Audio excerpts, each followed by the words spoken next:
এই কোচবিহারে নিশীথ প্রামাণিকের পরাজয়ের পর একের পর এক পঞ্চায়েতের দখল নিয়ে চলেছে তৃণমূল কংগ্রেস। নিঃসন্দেহে তাতে সর্বশেষ সংযোজন হচ্ছে কোচবিহারের অন্দরান ফুলবাড়ি ১ নম্বর পঞ্চায়েত।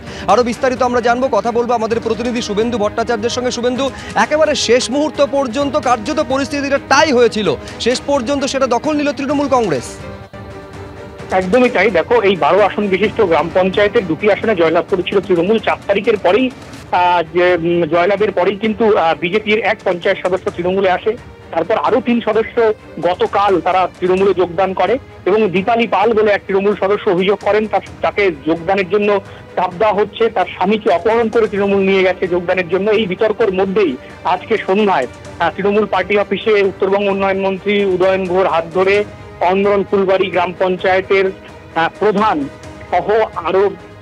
সহ 3 জন সদস্য তারা কিন্তু তৃণমূলে সরাসরি যোগদান করলো। ফলে এই গ্রাম পঞ্চায়েত 12 আসন বিশিষ্ট গ্রাম পঞ্চায়েত এখন তৃণমূলের দখলে 9 জন পঞ্চায়েত সদস্য চলে এলো এবং বিজেপির দখলে 3 জন। স্বাভাবিকভাবে এই গ্রাম পঞ্চায়েতের পুরো দখল কিন্তু তৃণমূল কংগ্রেসের পক্ষে আসলো এবং যেটা জানিয়ে রাখি, জেলার 24টি গ্রাম পঞ্চায়েত বিজেপির দখলে আসে। এখনো পর্যন্ত যেটা তৃণমূলের দাবি, অন্তত 13টি গ্রাম পঞ্চায়েত তারা কিন্তু বিজেপির হাত থেকে ছিনিয়ে নিয়েছে। বাকি কয়েকটি গ্রাম পঞ্চায়েতও কিন্তু তারা দখল করবে, এমনটাই কিন্তু তৃণমূল কংগ্রেসের পক্ষ থেকে দাবি করা হয়েছে। যদিও বিজেপির দাবি পুরোটাই ভয় দেখিয়ে এই ঘটনা ঘটছে, তৃণমূল জেলা জুড়ে এই ঘটনা ঘটাচ্ছে। ধন্যবাদ শুভেন্দু। টানা বৃষ্টিতে জল থই থই জলপাইগুড়ি। এবার করলা নদীর জল ঢুকলো শহরে। প্লাবিত জলপাইগুড়ি পুরসভার 25 নম্বর ওয়ার্ড নিচুমাঠ ও পরেশ মিত্র কলোনি এলাকায় ঘরে ঘরে জলবন্দী হয়ে পড়েছে বহু মানুষ। করলা নদী লাগোয়া দিনবাজার এলাকায় হাঁটু সমান জল জমে গেছে। মাছ বাজার পাইকারি বাজারে জল ঢোকায় সেতুর উপরে বসে চলছে বেচা কেনা। একাধিক দোকান জলমগ্ন হয়ে পড়ায় মজুত জিনিস নষ্টেরও আশঙ্কা করছেন ব্যবসায়ীরা। কবে জল নামবে তা নিয়ে চিন্তায় জলপাইগুড়ির বাসিন্দারা। অন্যদিকে পাহাড়ে টানা বৃষ্টিতে কালিম্পংয়ের তিস্তা বাজার এলাকাও জলমগ্ন হয়ে পড়েছে। জলপাইগুড়ির ছবি আপনাদেরকে দেখাচ্ছি। জলপাইগুড়ি শহর পুরো জলমগ্ন হয়ে পড়েছে।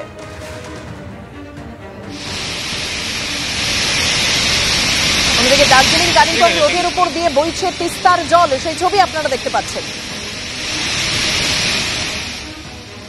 পাহাড় ও সমতল চলছে লাগাতার বৃষ্টি। পাহাড়ের পরিস্থিতিও উদ্বেগজনক।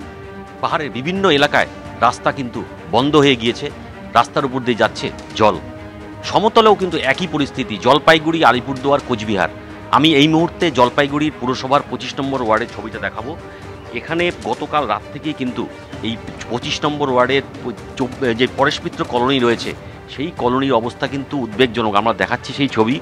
প্রায় সকালে এখানে প্রায় কোমর জল ছিল, এখন জল কিছুটা নামতে শুরু করেছে। এখানে যেটা হয়েছে সেটা হচ্ছে করলা নদীর জল। করলা নদীর জল কিন্তু এখানে রাতের থেকেই ঢুকতে শুরু করেছে এবং প্রায় এখানে 300 থেকে 350 পরিবার এখানে কিন্তু জলবন্দী হয়ে রয়েছে। এলাকার মানুষের দীর্ঘদিনের দাবি যে করলা নদী সংলগ্ন যে পরেশ মিত্র কলোনি রয়েছে এখানে একটি বাঁধের দাবি তারা করে এসেছিলেন। এখন পর্যন্ত সেই বাঁধ কিন্তু এখানে নির্মাণ হয়নি।